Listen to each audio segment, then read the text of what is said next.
Alors, bonjour à tous, hein. Donc, on a le plaisir d'accueillir Olivier Torres, qui est professeur à l'Université de Montpellier et qui va nous présenter une application qui s'appelle Amarok e-santé agri Oui. et qui a pour objectif, voilà, enfin, donc de mettre le numérique au service de la santé des agriculteurs. Donc, Olivier, je te laisse la parole. Eh ben, parfait. Merci Véronique.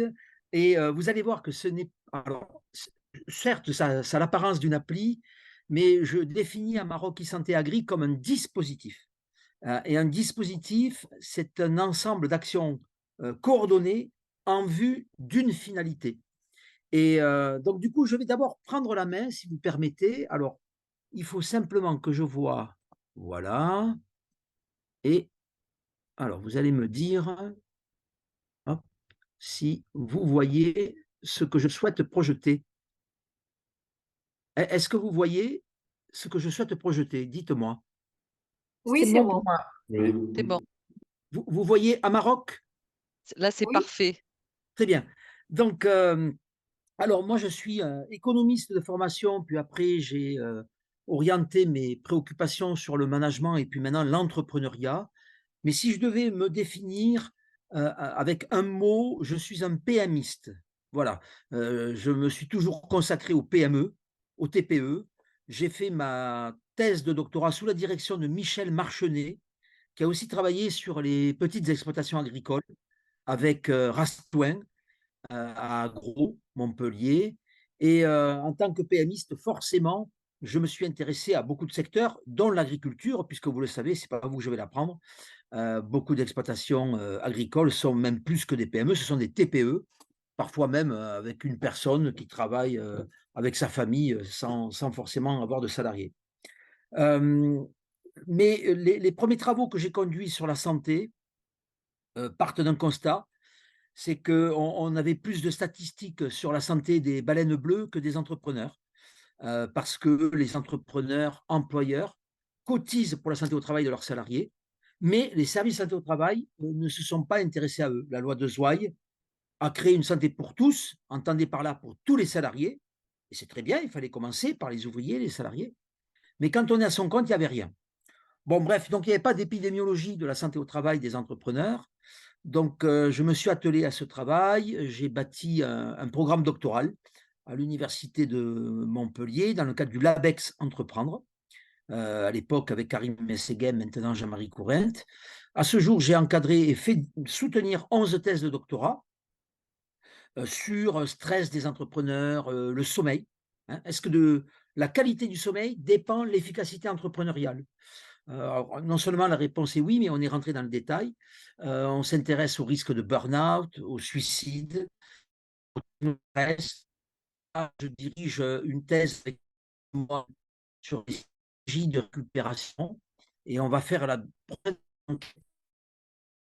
de récupération dans le corps avec des comparatifs travailleurs salariés, travailleurs non salariés. Voilà. Euh, j'ai pratiquement réalisé à titre personnel 900 conférences sur ce sujet. La dernière en date, c'était il y a 2 jours en Avignon, il y a 3 jours à Tours. Et puis voilà, je passe ma vie à parler de ce sujet. Et on est implanté aussi au Japon, en Suisse et aux Pays-Bas, prochainement au Maroc et en Belgique, et j'espère aussi le Canada. Voilà, donc je passe assez rapidement. Euh, alors, e-santé agri. L'idée, c'est d'évaluer la santé, mais la santé au travail de l'agriculteur, agricultrice, et éventuellement de dépister le risque de burn-out. Alors peut-être le constat de départ, si vous vous intéressez à l'agriculture, forcément, il ne vous a pas échappé que c'est un secteur où la prévalence du risque suicidaire est un peu plus forte. Alors c'est pas forcément le plus fort, hein, les policiers, c'est très fort, les, les professionnels de la santé, pour des tas de raisons que je ne vais pas développer ici, mais vous avez certainement, comme moi et comme tous, été marqué par le film Au nom de la Terre, où Guillaume Canet, après avoir vécu l'exaltation de l'entreprise, va finir par mettre fin à ses jours. Et cette question, a suscité l'attention des élus et peut-être que vous connaissez les 2 rapports, marquants, hein, qui se sont, commis, alors chronologiquement, d'abord Damézin, le sénateur Damézin, non pardon, le député à l'époque, Olivier Damézin, qui est maintenant, vous savez, haut commissaire à la question de la souffrance des agriculteurs ou du mal-être. Et je reviendrai après sur ces mots. Et il a remplacé Daniel Lenoir, peut-être que certains connaissent. Mais étant de l'Hérault, je ne peux pas manquer de présenter également le rapport Cabanel-Ferrat, puisque le sénateur Cabanel est viticulteur de son métier et il a commis un rapport remarquable aussi sur les formes de détresse des agriculteurs. Euh, alors, je suis rentré en contact avec tous ces gens-là. Si vous lisez le rapport Cabanel et le rapport d'Amézin, vous verrez que Amarok est cité et plusieurs fois. Donc, j'ai présenté le dispositif que je vais vous présenter à nos amis du monde de l'agriculture. Mais à l'époque, le dispositif que nous avions, il a été conçu pour les travailleurs non salariés, non agricoles. Mais le dispositif que je vais vous présenter maintenant, c'est celui que nous avons adapté au monde agricole. D'accord? Et quand Damézin, Cabanel et d'autres ont fait le test, ils se disent, ah ben oui, ça marche. À quelque chose de près, ça marche. Donc, le quelque chose de près était une incitation pour nous pour adapter le dispositif. Mais je vais vous montrer, alors ça, je l'ai, si un jour vous venez à l'Observatoire à Maroc, on est à Montpellier, j'ai mis ça dans le couloir de nos locaux parce que si vous regardez bien, on a fait la une des Échos. Alors, c'est le petit article qui a marqué le burn-out frappe près d'un patron sur 5 sur la gauche. Et ça, c'est à Maroc. On avait fait la une, et puis après, il y a 2 pages sur l'enquête que nous avions faite, qui avait suscité pas mal de réactions de la part des médias et puis des pouvoirs publics. Mais d'un coup, ça m'est venu comme une évidence. Regardez l'article central. L'agriculture française souffre d'un fort déficit de recrutement. Et ça, c'est la problématique que je me propose de traiter avec vous. C'est-à-dire que finalement, comment peut-on traiter, accompagner, prévenir, éviter cette question qui est une question essentielle de la souffrance de l'agriculteur-agricultrice, mais comment ne pas entacher l'image de l'agriculture pour qu'elle puisse quand même encore avoir une attractivité. Parce que si l'image que nous donnons de l'agriculture, c'est finalement Guillaume Canet, au nom de la terre, qui finit suicidé, ou le bal des célibataires de Bourdieu, qui, même si c'est un vieil ouvrage, 1965, reste encore ancré, hein, le bonheur est dans le pré, on voit bien que ce sont des questions qui taraudent le monde agricole, on ne va pas donner envie aux jeunes et aux plus jeunes de venir s'investir dans ce secteur si on donne ce sentiment que finalement c'est la souffrance, le célibat et peut-être finalement, sinon le suicide, du moins la dépression et la détresse qui est au bout du bout. Donc ça, c'est une tribune que nous avons signée alors, dans le journal Le Bien Nommé La Tribune, avec Cédric Sor. Peut-être que ceux qui sont du Languedoc-Roussillon, Cédric Sor est le président de la MSA Languedoc chez nous et il est viticulteur à Faugères. Et j'ai également demandé, pour ceux qui seraient de la Bourgogne, au président Bernard Lacour, qui est le président de la Chambre d'agriculture de Saône-et-Loire. La Saône-et-Loire est un grand département agricole et c'est même le partenaire historique de l'Observatoire à Maroc. C'est eux les premiers qui sont venus nous voir lorsqu'il y a maintenant 6 ans, 7 ans, ils avaient été confrontés justement à une vague de suicides dans leur département. Alors, la réponse est la suivante. Je vous donne les fondements scientifiques et théoriques de notre travail. Nous, on s'est appuyé sur la théorie des événements de vie, Life Event Theory. Et que dit cette théorie? C'est assez intéressant. Alors, elle est née dans la tête de 2 médecins psychiatres américains, Holmes et Rahe, qui ont eu l'idée d'identifier les événements de vie auxquels nous sommes confrontés, mais qui génèrent eh bien, une quantité de stress. Et donc, l'idée, c'est que dites-moi ce que vous vivez et je vous dirai quelle est votre santé, en quelque sorte. Donc, ça, c'est donc un champ de recherche qui s'est développé. Il y a eu des tas de en son sein. La question que se posent notamment certains chercheurs, c'est est-ce qu'il faut s'intéresser à des événements traumatiques ou est-ce qu'il faut s'intéresser à des événements plus fréquents mais moins stressants, mais quand même les petits tracas de la vie quotidienne, hein, on parlait tout à l'heure des embouteillages ou des déplacements. Nous, on a décidé de ne pas trancher le débat et de dire accueillons les événements traumatiques, mais accueillons aussi les petits tracas de la vie quotidienne. Et vous allez voir que on va construire 2 échelles, mais pour les événements négatifs, le dépôt de bilan et la liquidation est l'événement le plus traumatique que l'on ait pu observer dans la vie d'un agriculteur-agricultrice. Par contre, les problèmes de trésorerie, des soucis de climat qui peuvent être parfois catastrophiques, parfois plus mineurs, ce sont aussi des sources de tracas. Donc, on va tout prendre. Mais surtout 3 limites.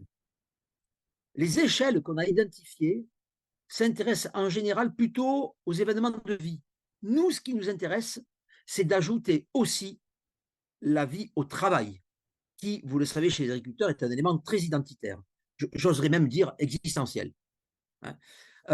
J'ai publié récemment un article sur le rapport au travail des travailleurs non salariés, agricoles et non agricoles, et la thèse que je défends, mais vous savez ça, hein, les agriculteurs, mais les commerçants, les artisans, les industriels, les professionnels libéraux, ils ont un rapport existentiel à leur travail, et j'ose le terme, existentialiste à leur entreprise ou à leur exploitation. Et d'ailleurs, en allemand, le mot créateur d'entreprise se dit Existenzgründer, qui veut dire fondateur d'existence. Donc ça, c'est et ça explique beaucoup de choses sur la santé. Hein, mais je ne vais pas rentrer dans le détail de ça. Mais ça, c'est mon dernier article sur cette question-là. Le lien santé et travail des travailleurs non salariés, une perspective existentielle. Et le troisième bémol de ces échelles, elles ne sont jamais, jamais, jamais dédiées aux indépendants. C'est toujours les salariés. Vous remarquerez que la santé au travail, elle est focalisée sur la santé des salariés. Alors, il faut dire qu'il y a 9 travailleurs sur 10 sont des salariés. Enfin, on a quand même en France 3,2 millions de travailleurs non salariés auxquels il faut rajouter les 300-400 000 exploitants agricoles. Donc, ça fait quand même du monde, hein, les patrons de PME. Donc, nous avons construit 2 échelles. Et pour ce faire, on est parti des échelles qu'on avait déjà construites avec les dirigeants des entreprises non agricoles. Et après, avec Mathieu Lemoyle, on est allé interroger des agriculteurs et agricultrices, notamment de Saône-et-Loire et du Languedoc, et on a codifié les verbatims en alors, méthodologie, intracodage, intercodage, je passe ces détails. On a identifié 30 stresseurs et 30 satisfacteurs. Et on a après évalué l'intensité du stress et de la satisfaction. Voilà les outils. Et si vous voulez, je vous les enverrai. Hein, je verrai avec Véronique si ces outils vous intéressent. Ils sont dans le domaine public, si vous voulez. Hein. C'est-à-dire que même si on ne les a pas encore publiés, mais je considère que ce sont des outils qui peuvent être pratiques. Donc, vous avez le stressomètre agricole et le satisfactomètre agricole. Et je vous garantis que plus un agriculteur coche des événements stressants, moins bonne sera sa santé mentale, plus fort sera son risque de burn-out. Hein, ces échelles sont prédictives et cumulatives. Mais je vous garantis aussi que plus un agriculteur va cocher des événements positifs, meilleure sera sa santé mentale, moindre sera son risque d'épuisement personnel. Voilà.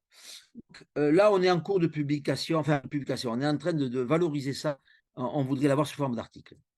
Alors là, la question, c'est que quand la balance est positive, on est en salutogénèse agricole. Quand la balance est négative, alors là, vous allez voir dans notre dispositif, on enclenche un test de pistage du burn-out.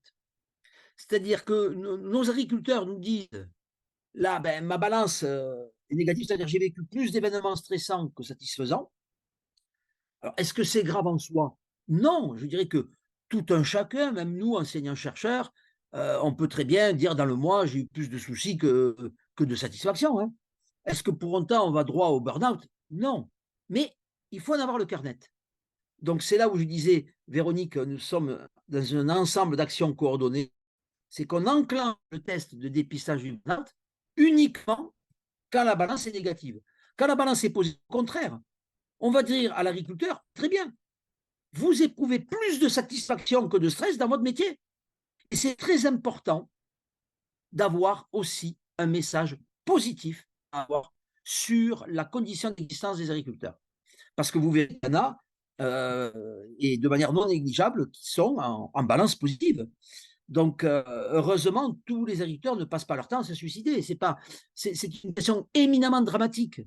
Mais on voit bien que si on ne communique que sur ça, sachant le penchant naturel des médias pour tout ce qui est pathos, eh bien, on donne le sentiment que l'agriculture, ce n'est que de la souffrance. Alors qu'en fait, vous allez voir, j'ai des chiffres, il y a aussi des agriculteurs qui se portent très bien, qui sont joyeux, qui ont la pêche, et ça, il faut aussi le mesurer et le dire.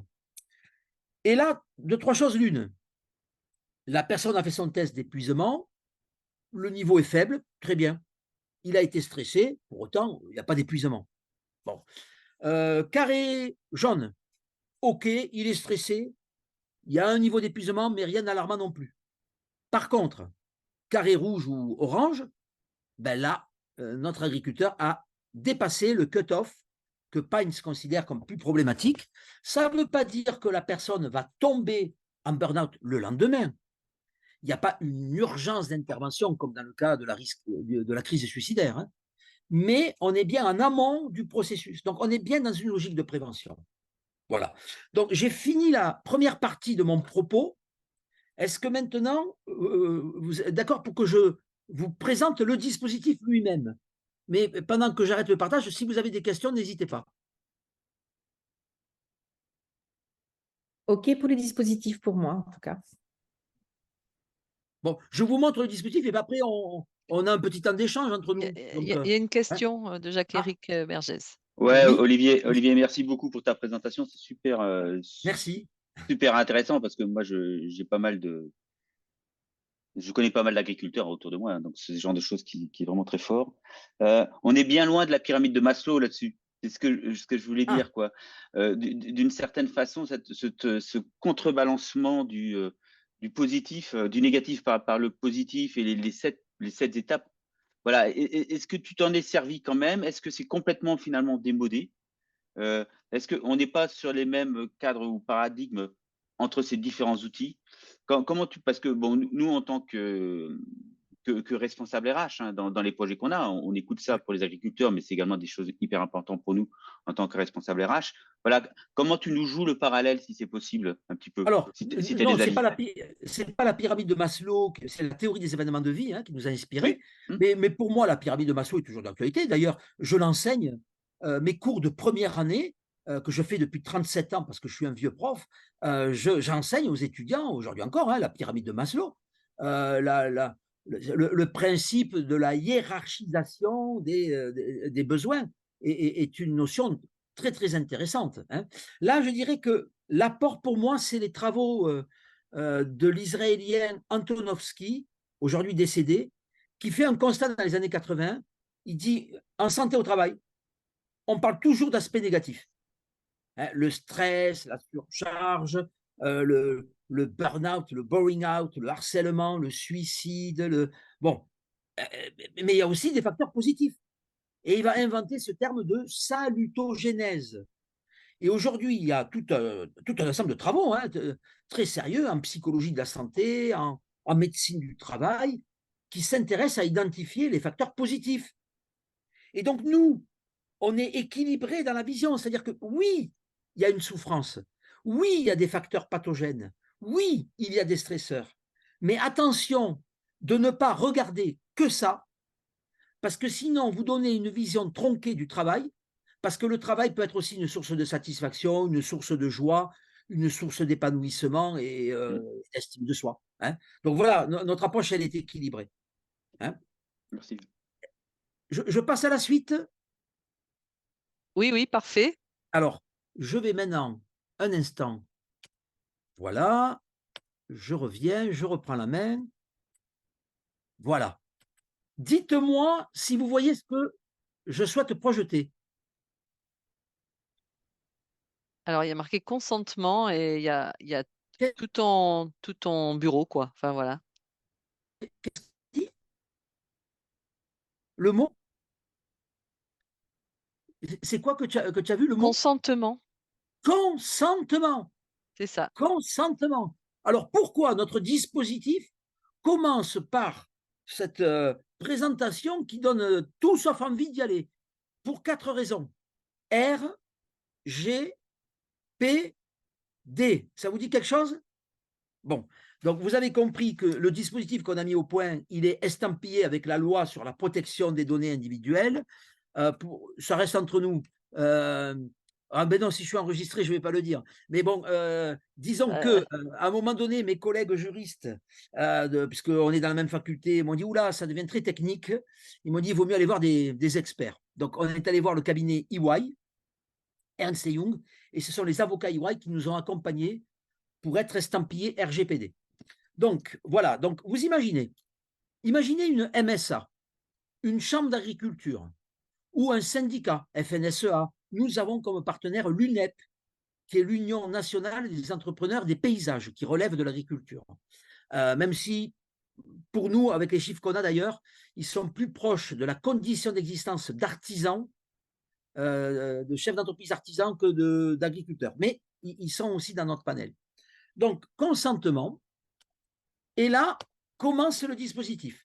Alors, on dit 2-3 mots à l'agriculteur, agricultrice. Hein, on va vous interroger sur les événements positifs et négatifs. Nous mettons une référence scientifique parce que c'est un peu pour se faire plaisir. Vous savez qu'on nous demande souvent, hein, nous chercheurs, à quoi vous servez? Bon, ben, là, voilà, là, on est dans de la recherche appliquée. Hein, c'est l'agriculteur qui reçoit ça. Et donc, ça commence. Alors, on lui pose quelques questions, tout est anonyme. Êtes-vous un homme, une femme? Voilà, donc 1967 pour ma part. Donc, département, ben, je vais mettre mon département, moi, c'est le département de l'Hérault. Secteur d'activité. Alors, je vais mettre autre, mais là, nous avons les secteurs d'activité des professions agricoles.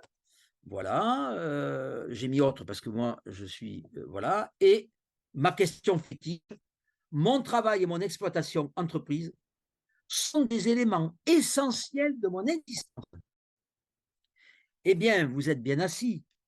88% des agriculteurs et agricultrices qu'on interroge répondent tout à fait d'accord ou plutôt d'accord. Ce qui conforte mon hypothèse hein, sur ce rapport existentiel. Et là, nous invitons, alors vous voyez, c'est assez ergonomique, hein, là, nous avons le symptomètre. Nous allons demander à notre agriculteur de cocher l'événement qu'il a vécu dans le mois. Alors, je vais faire, allez, j'ai eu de conditions climatiques, enfin, si je suis en Bretagne, je vais peut-être l'enlever. Satisfaction des enfants, bonne conjoncture, ça peut arriver hein, selon le secteur. Voilà, je sens qu'il y a un soutien social, une solidarité autour de moi. J'ai plutôt de bons résultats et des rentrées de liquidité. Voilà, je me mets voilà, dans la peau et puis j'ai même célébré un événement festif. On a fait j'ai acheté un nouvel équipement. Voilà. Nous, comme nous connaissons le niveau de satisfaction moyen de chaque événement satisfaisant, on donne déjà un premier diagnostic. On donne une quantité, alors c'est moyen. Pour que ce soit personnalisé, il faudrait dire à la personne, est-ce que vous l'avez vécu? Et vous, de 1 à 5, où vous mettez le curseur. Mais ça prendrait 2 fois plus de temps pour utiliser le dispositif. Et vous savez que les agriculteurs, agricultrices, ils n'ont jamais le temps. D'ailleurs, je ne vous l'ai pas dit, quand je me suis intéressé à la santé des agriculteurs, vous savez quelle est la phrase que j'ai le plus souvent entendue? Je n'ai pas le temps d'être malade. Vous entendez? Je n'ai pas le temps d'être malade. Et j'en ai même certains qui disent, je n'ai pas le droit d'être malade. Et il y a même certains qui me disent, je ne tombe malade que quand je suis en vacances. Mais ça veut dire quoi ça? Ils sont en telle surcharge de travail que le jour, ils relâchent. Mais c'est le corps qui reprend ses droits. Un jour, il y en a même un qui m'a dit, mais moi, du coup, je ne prends plus de vacances. Vous voyez, enfin, sur un ton mêlé de fierté. Bon, donc on est vraiment sur un déni de santé. Ce sont des hommes et des femmes qui sont dans l'existenzgründung, le phénomène de rapport existentiel au travail.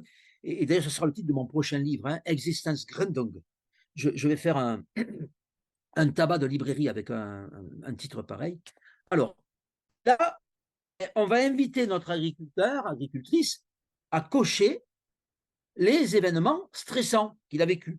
Alors là, allez, pression fiscale, ça, il s'en paye souvent. Peut-être pour aller, j'ai eu un problème avec un fournisseur, mais je me mets dans ce cas, sur le travail.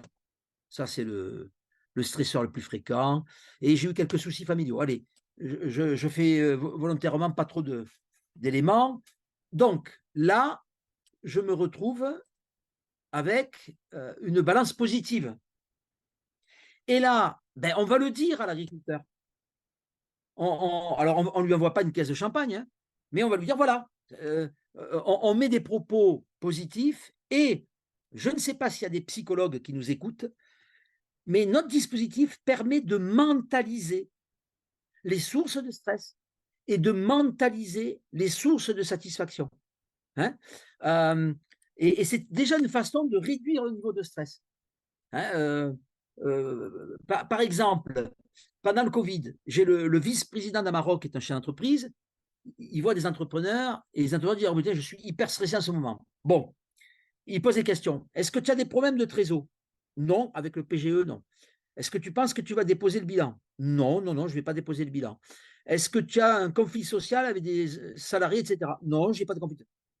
Eh bien, en listant précisément les sources de stress, la personne, d'un coup, s'est rendue compte qu'elle était plus stressée par la communication d'atmosphère au moment du Covid que par la réalité, je dirais, de son entreprise.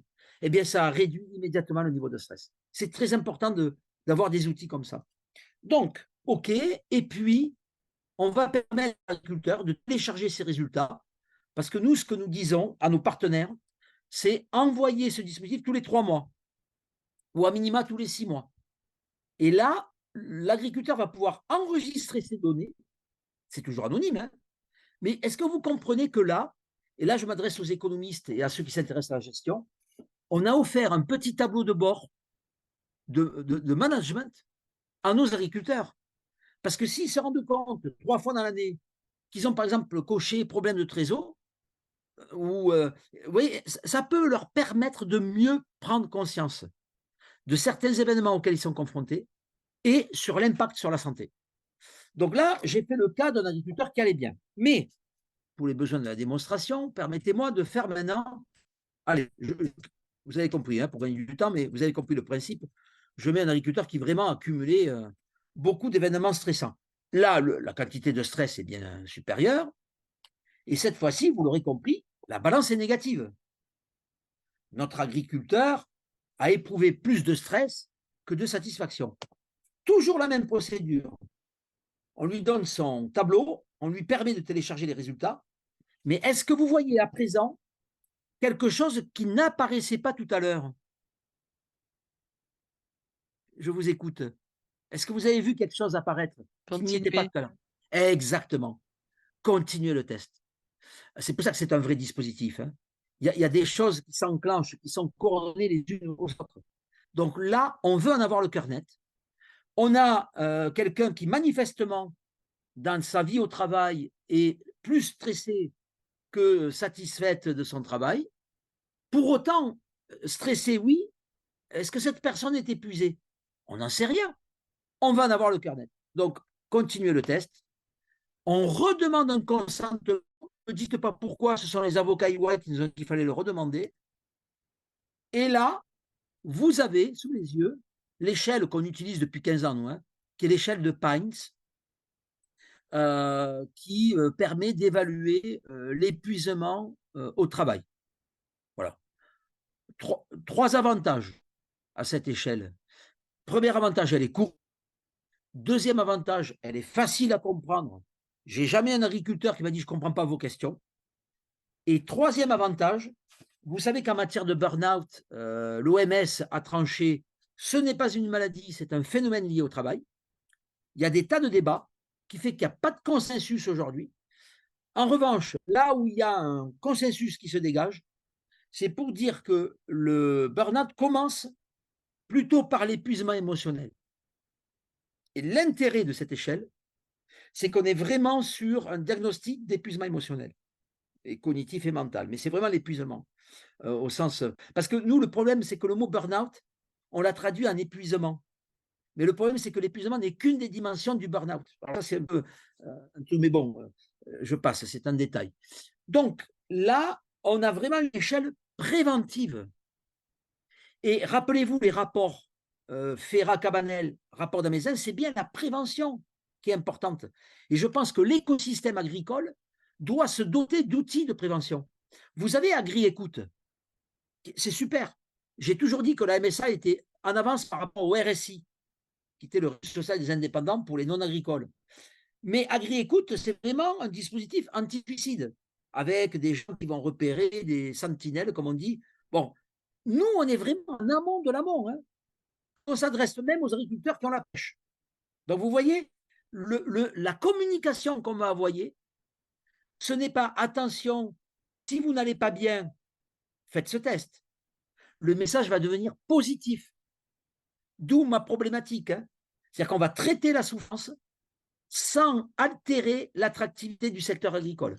C'est ça qui me paraît important hein, à faire passer comme message. Alors là, je vais faire quelqu'un qui n'en peut plus, hein, volontairement, pour les besoins de la démonstration, parce que le temps passe. Voilà, il est déprimé, coincé, impuissant, malade, il se sent en échec, il ne peut plus dormir. Et il en a plus que ras-le-bol. Donc là, ben, qu'est-ce qui se passe? On va déclencher une alerte. On va mettre en place un signalement. Et là, être recontacté, eh bien, à ce moment-là, nous avons un formulaire, nous allons redemander une troisième fois le consentement. Pourquoi? Parce que maintenant, on va lever l'anonymat, on va demander à l'agriculteur ou à l'exploitant agricole ben, son prénom, son nom, son adresse email, son téléphone. En fonction des partenaires que nous avons qui déploient le dispositif, ils mettent les tranches horaires qu'ils veulent. On redemande le consentement.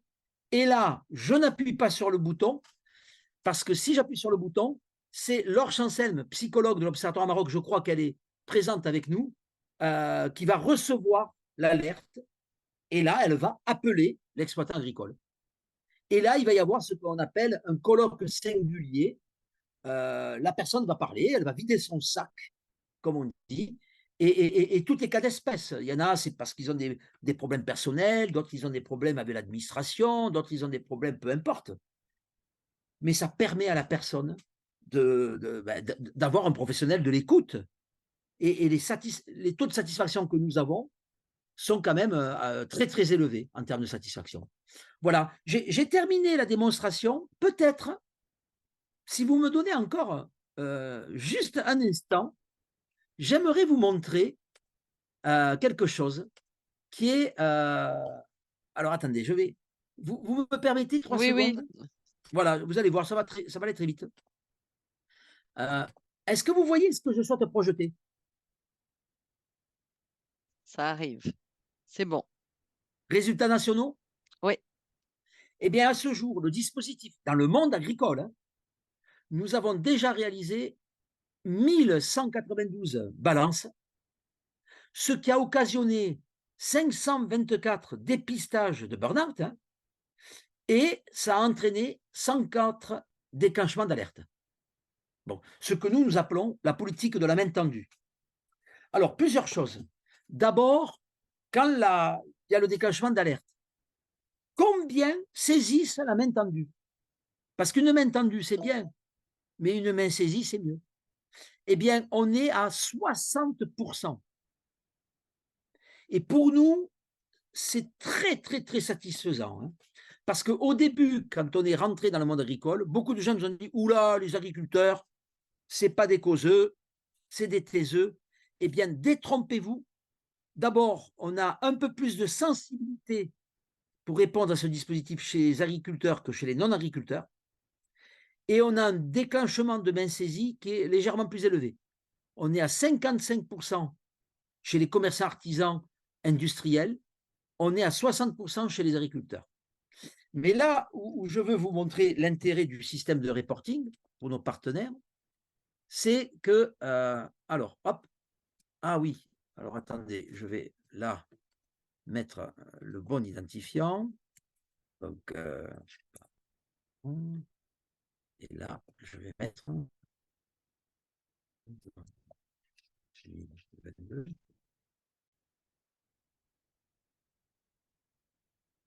Alors là, je vais prendre justement, parce qu'ils m'ont donné la possibilité, la MSA Languedoc. Regardez, la MSA, alors là, vous avez sur le côté gauche tous les partenaires qu'on a pour l'instant. Donc, on a la caisse, la Chambre Non, d'agriculture Saône-et-Loire. Olivier, il faudrait Oui, décocher le petit truc où il y a le vélo là, parce que ça, c'est ça, voilà, c'est là-haut. ça. Ouais, Voilà, non, ouais, voilà, merci. voilà. Donc, on a la MSA Languedoc. On vient de tout récemment, la Pyrénées Sud. On a l'UNEP. On a même l'ordre des vétérinaires, mais l'ordre des non, le syndicat des vétérinaires, mais ils ont préféré être sur le modèle profession libérale. Alors, regardez, là, vous avez la MSA. Donc, la MSA, là, ils ont fait 660 diagnostics. Vous pouvez, si vous divisez 60 par 660, vous comprenez que vous avez un taux de prévalence du risque d'épuisement professionnel. 60 sur 660, ça veut dire 9%. Et si vous calculez, par exemple, 202 sur 660, vous avez en gros 30% des agriculteurs qui ont positive. Hein. Et ces 30%, on s'adresse, en mettant des slogans sur suicide ou burn-out, on ne s'adresse pas à ces gens-là. Alors que là, le dispositif s'adresse à ces gens-là aussi. Et là où ça devient, me semble-t-il, intéressant, répartition par genre, répartition par secteur, ça veut dire que notre partenaire peut vérifier si les réponses sont représentatives de la répartition métier sur le plan agricole de son bassin d'emploi, et c'est tout le temps le cas. Mais là où ça devient intéressant, c'est que regardez, on donne aux partenaires en temps réel le palmarès des satisfacteurs les plus cochés et le palmarès des stresseurs. Ça veut dire que là, on plus sur la santé au travail avec le colloque CNE, on rentre dans un domaine qui s'apparente davantage à de la santé publique. Parce que là, on fait de la micro-épidémiologie locale, avec des moyens certes rudimentaires, mais quand même, vous imaginez la Chambre d'agriculture de Saône-et-Loire, elle peut voir immédiatement dans son bassin d'emploi quels sont les principaux stresseurs du monde agricole. Et c'est différent d'un endroit à un autre, parce que les structures de métier ne sont pas les mêmes. Les éleveurs n'ont pas les mêmes stresseurs que les viticulteurs. Ils ne cochent pas les mêmes cases. Donc, on voit bien l'intérêt aussi de ce dispositif. Je referme la parenthèse. Hein. J'ai terminé la démonstration, mais là, au moins, vous avez vu tout ce que nous avons fait. Voilà. Et je me disais, c'était bien de présenter ça à des chercheurs qui travaillent dans le monde agricole. Parce que c'est, voilà, moi, je suis soumis à toute forme de collaboration, si ça peut vous intéresser. Voilà, j'ai beaucoup parlé. Hein. Mais merci beaucoup, Olivier. Tu as beaucoup parlé, mais on n'a pas vu le temps passer, donc c'était vraiment, vraiment chouette. Donc, s'il y a des questions, alors n'hésitez pas à lever la main. Mauro, tu as une question? J'ai vu que tu as remis ta caméra. Ah oui, j'ai une question. Merci Véronique. Merci Olivier pour ta présentation. Moi, j'aimerais savoir comment vous définissez le burn-out. Il me semble que c'est quelque chose un peu subjectif. J'aimerais savoir comment vous traitez cette burn-out. Et aussi, une deuxième question, c'est de savoir si dans le graphique, dans le slide que tu nous as partagé sur les facteurs des stress et les facteurs satisfaisants ou des satisfactions, est-ce que, il y a des éléments qui sont associés aujourd'hui à des aspects des technologies numériques qui sont implémentés dans les exploitations agricoles? D'accord. Alors, la définition du burn-out, nous, on utilise l'échelle de Pines, hein, que je t'ai présentée. Après, pour une définition plus plus poussé, il faut lire les articles qu'on a publiés. On a pas mal publié hein, sur la question du burn-out. J'ai même publié dans la revue de Maslach, qui est Burnout Research Review, sur la question de l'épuisement. Ce qui, moi, m'intéresse, c'est vraiment d'être préventif. Donc, nous, on s'intéresse vraiment sur la première dimension de l'épuisement, qui est l'épuisement mental. C'est-à-dire que tu as vu les questions qu'on pose. Quand quelqu'un, et même toi, hein, dans ton travail, si 10 fois par jour, tu dis « j'en ai marre », si tu es de plus en plus déçu par tes collègues, si tu dors pas, tu es fatigué, etc., l'échelle, là, elle marche, elle est assez universelle. Que tu sois salarié, retraité, ça fonctionne bien. Donc ça, c'est notre échelle, c'est celle de Pines. Après, il y en a d'autres. Hein. On aurait pu en utiliser d'autres. Mais je disais que celle-là, je l'aime bien parce qu'elle est courte et tout le monde la comprend. Alors après, sur l'aspect technologique, tu veux parler ce qu'on appelle le technostress? C'était ça ta question? La question du technostress? Je ne sais pas ce que vous entendez par technostress. Moi, je parle des technologies numériques précisément, tout ce qui est du format numérique. Moi, je ne sais pas, il peut y avoir des technologies qui ne sont pas forcément numériques. Oui, mais ce qu'on appelle le technostress, c'est le stress qui est engendré par les technologies numériques. C'est-à-dire, par exemple, dans ton organisation de travail, on va changer de logiciel. Bon, on va envoyer. Et là, ça peut vraiment générer beaucoup, beaucoup de stress. Ou imaginons, moi, je suis connecté, je dois faire une présentation, et d'un coup, j'ai mon Internet qui fonctionne plus. Ça génère, ça peut générer du stress. Et là, oui, j'ai dirigé une thèse sur ça, sur le technostress des travailleurs indépendants. Donc la réponse est oui. Oui, ça peut être une source de stress. Mais c'est aussi une source de satisfaction, le numérique. La preuve, si on était en présentiel, il n'y aurait peut-être pas 20 personnes de connectées. Donc il y a une ambivalence sur la technologie numérique par rapport au travail. Je ne sais pas si j'ai répondu à la question, hein, mais en tout... Oui. Merci, Ah, merci Olivier. très bien. Ouais. Sur la définition du burn-out, j'ai mis la définition de l'Organisation mondiale de la santé dans le chat. C'est ça la définition qu'il faut retenir en fait. Hein. C'est la Voilà. bonne définition. Voilà. Laure Chancel, elle est psychologue à l'Observatoire Maroc. Elle travaille dans l'association et une grande partie de son temps, c'est d'écouter, d'appeler les entrepreneurs qui sont en difficulté, quoi. Hein. Voilà. Oui. Il y a des questions, Monsieur Torres. Oui. Peut-être je vous laisse répondre. Alors là, il y en a une, c'est de Candice Laroche. Bonjour. Est-ce que les personnes qui vont mal ne vont pas avoir tendance à ne pas répondre aux tests car ils ont un ras-le-bol de tout? Alors ça, je ne peux pas répondre, parce que comment peut-on vérifier ça? Mais vu qu'on a quand même pas mal de gens qui sont en souffrance et qui ont utilisé le dispositif et qui nous ont appelés, là, j'ai la preuve que, en tout cas, ça marche. Après, il peut y avoir aussi le biais inverse, c'est les gens qui vont bien, qui vont peut-être se dire, allez, encore un dispositif sur la souffrance, j'en ai marre qu'on me parle que de ça. Parce que moi, je m'éclate dans mon travail. Hein. Ça, Oui. c'est clair. C'est pour ça que Ouais. j'allais dire que c'est d'où l'importance en fait que le message soit positif en fait. Mm. Parce que du coup, en mettant un message, un mail positif du genre tester votre santé globale, votre énergie, ce genre de choses, ce que font déjà certains de nos partenaires, bah, du coup, la personne, elle va avoir plus tendance à aller cocher parce elle va se dire que c'est quelque chose d'assez général et que c'est pas lié spécifiquement au mal-être. Et je vais répondre à la question de Charlotte Gaillard qui demande si après l'écoute avec un psychologue, il y a des conseillers ou des personnes susceptibles d'aider concrètement. Ouais. Ben, en fait, à la MSA, il y a énormément de dispositifs qui existent vraiment pour tous les niveaux, que ce soit au niveau de l'exploitation, au niveau psychologique avec Agri-Écoute. Ils font des aides, ils ont des aides financières, ils ont des aides au niveau enfin, ils ont des assistantes sociales. Vraiment, ils peuvent prendre en charge l'entrepreneur, enfin l'agriculteur sur toutes les problématiques qu'il a. Après, vous avez aussi ben, toutes les, par exemple, Solidarité Paysan, enfin toutes les structures, les associations qui se sont développées dans l'aide aux agriculteurs. Donc il y a beaucoup de choses hein, qui existent dans le monde de l'agriculture et depuis longtemps en fait. Hein. Et oui, mais malgré ça, il y a ce problème d'accès en fait à ces aides, hein. Merci, Laure. Ouais.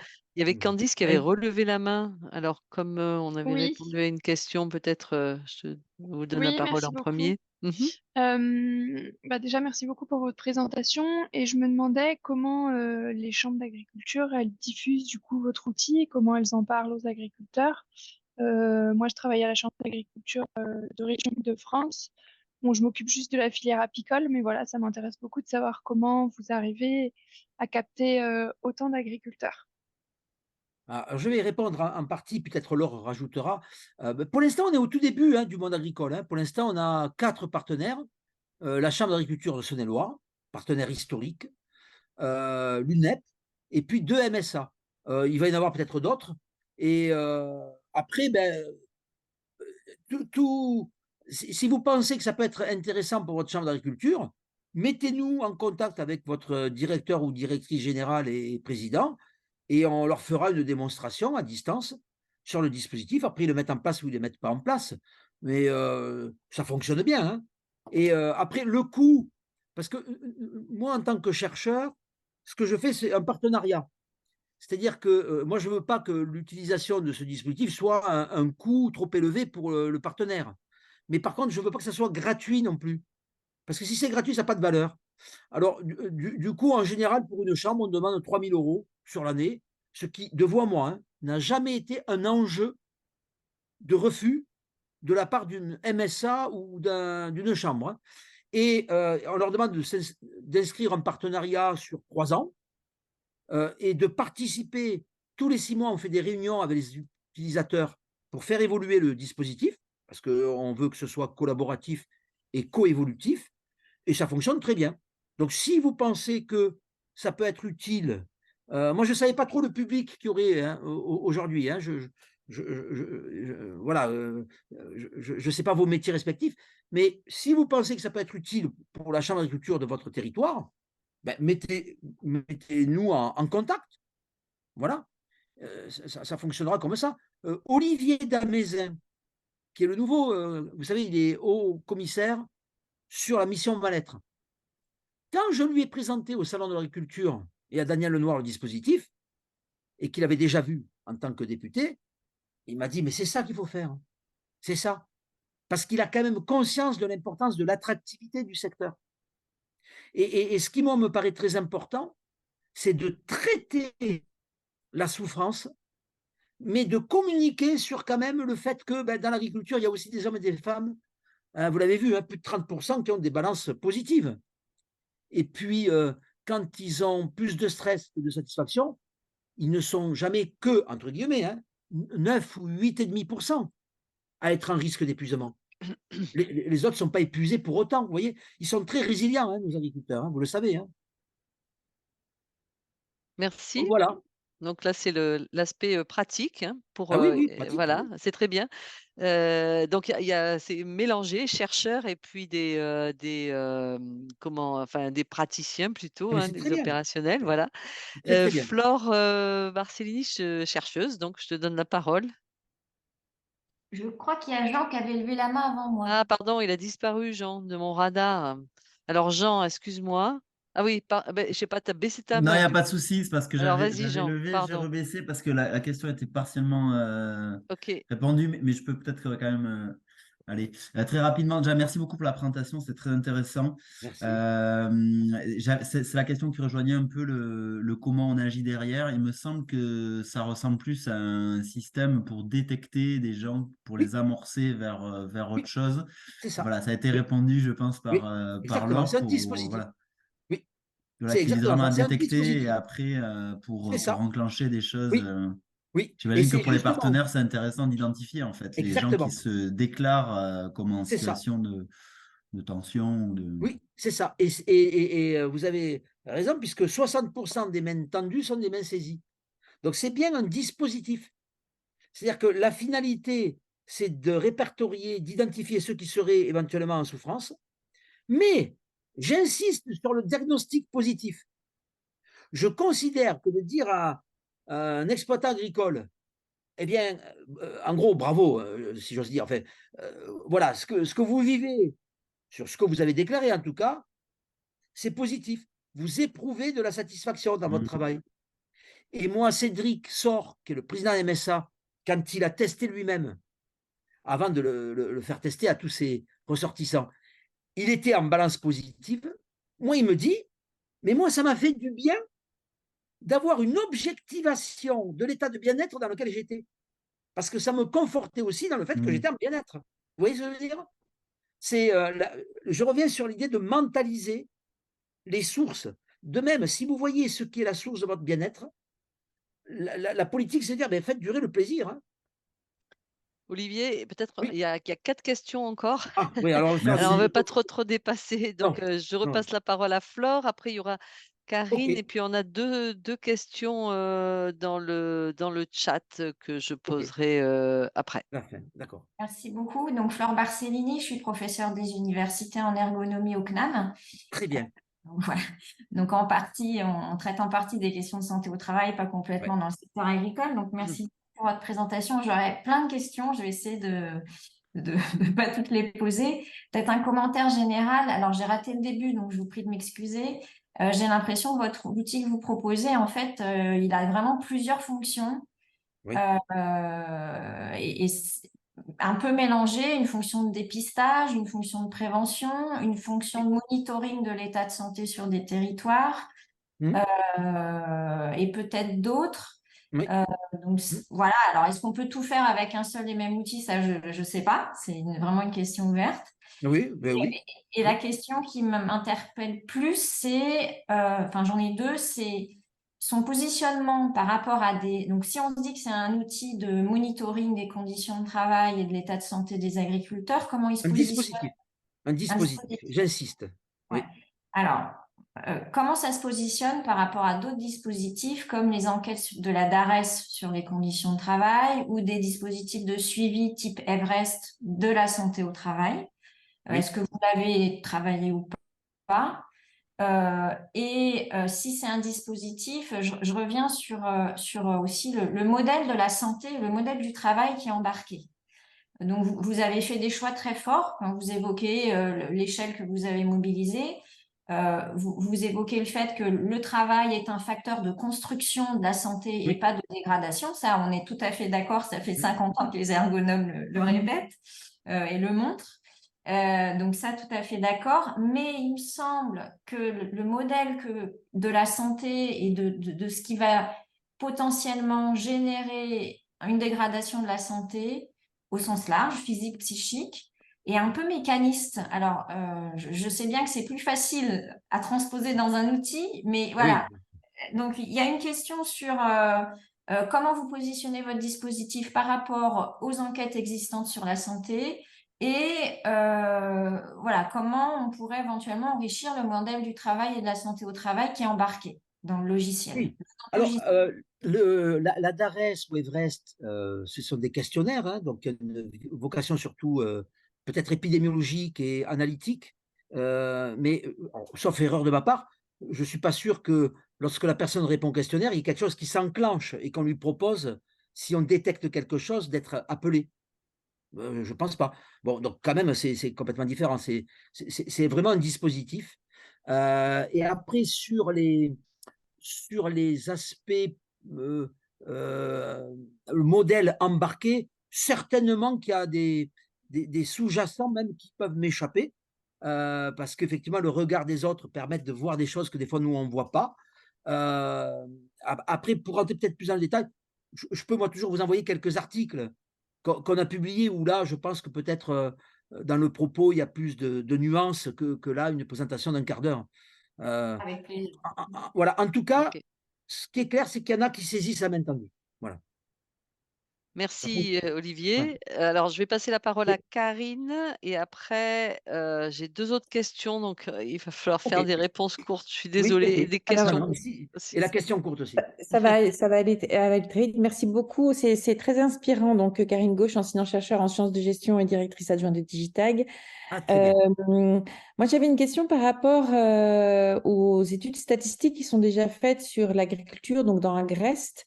Et j'aurais aimé savoir dans quelle mesure vous faites le lien ou vous projetez de faire le lien, votre équipe de recherche, hein, avec les données économiques qui sont déjà connues, etc. Je pense, ou est-ce que vous avez Ouais. déjà contacté l'Agreste pour éventuellement faire ce lien-là? Je pense que ce serait vraiment Ah ben intéressant. voilà. Non, non, je découvre Agreste, je ne connaissais pas. Ça émane Voilà. de qui? C'est la MSA derrière? Non, C'est pas ministère de la MSA l'Agriculture. derrière la Grèce, c'est vraiment des D'accord, données économiques, mais aussi sur la structure des exploitations. Donc, je pense que, d'accord. Oui, oui, enfin, oui, d'un oui. point de vue de la recherche, en tout cas, ça pourrait être assez intéressant. Voilà. Certainement, certainement. Envoyez-moi à mon adresse le lien. Je vais aller voir OK. ça. Ok, merci. Merci Karine. Donc, deux questions dans le chat. Alors, la première, c'est Swazik. Vous voulez la poser ou est-ce qu'elle est encore là? Ça a été Oui, partiellement merci. peut-être. Ouais, merci. Je me posais la question justement de toutes les données que vous collectez via cet outil. Est-ce que vous Oui. en faites quelque chose? Est-ce que vous les analysez? Est-ce que peut-être via Agrest, on peut trouver un mode de valorisation? Ou est-ce que nous, en tant que chercheurs, on peut peut-être y avoir accès pour alors soit les citer, soit les utiliser de manière statistique dans nos articles, soit peut-être, enfin, entre guillemets, jouer avec, c'est-à-dire participer à cette analyse pour voir dans les bassins dans lesquels nous conduisons, quels sont les facteurs qui sortent, par exemple. Alors, en fait, là, c'est vraiment un dispositif. Je n'avais pas d'intention scientifique. Pour moi, l'intention scientifique a été en amont. On a construit, je vous ai dit, les présupposés qu'on faisait. Et après, c'est un dispositif. Mais à l'arrivée, on se rend compte qu'on dispose de données, alors certes anonymes, hein, bien sûr, hein, et donc on peut travailler. Donc là, j'étais à Toulouse il y a 10 jours. J'étais sur un jury de médecine du travail parce que Olivia Coupé a utilisé les données, alors c'était sur les non-agricoles, hein, pour faire des thèses de validité de cohérence interne, etc. Donc oui, il y a certainement de l'analyse des données parce qu'on accumule pas mal de choses. Donc je suis ouvert à toute forme de collaboration, Swazig.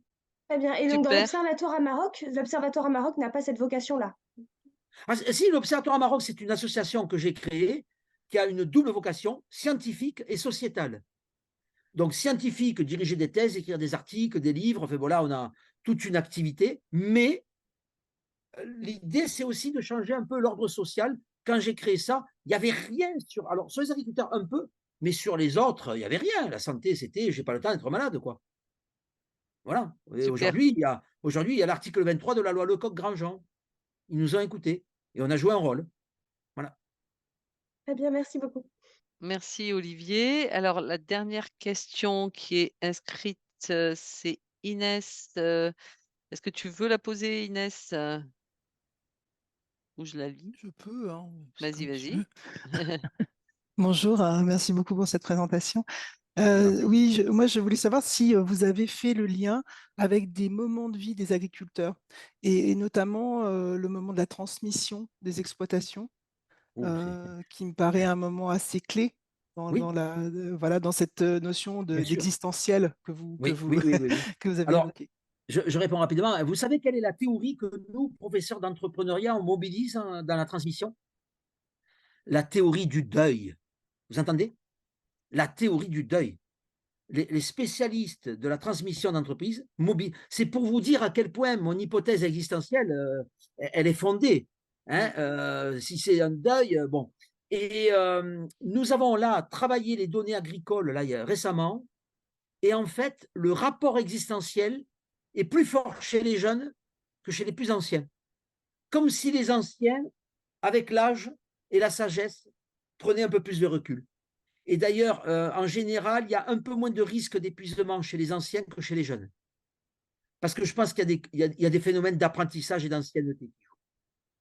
Donc, oui, on essaie aussi de tenir compte de l'âge. Hein, vous avez vu que j'ai mis mon âge. Ça permet d'avoir une variable de contrôle. Alors là, je n'ai pas forcément l'ancienneté, mais quand même, c'est corrélé. Voilà, j'ai fait une réponse rapide. Bravo. Voilà. Écoutez, bah, c'est formidable. On a épuisé les questions et l'heure d'ailleurs. Ouais, c'est Donc, parfait. Voilà. c'est voilà, c'est très bien. Merci infiniment, Olivier. C'était vraiment inspirant, enfin très intéressant. Donc, nous à Digitag et enfin Occitanum, on Oui. a 2 dispositifs, voilà, où on travaille sur le numérique pour l'agriculture, hein, au service de l'agriculture, de la transition agroécologique, de l'attractivité.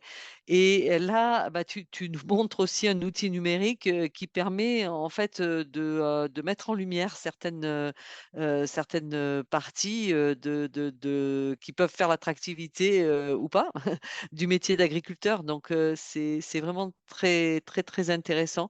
Donc, on organisera avec toi d'autres Oui, réunions. Enfin, une autre n'hésitez pas. réunion, on avait prévu, voilà.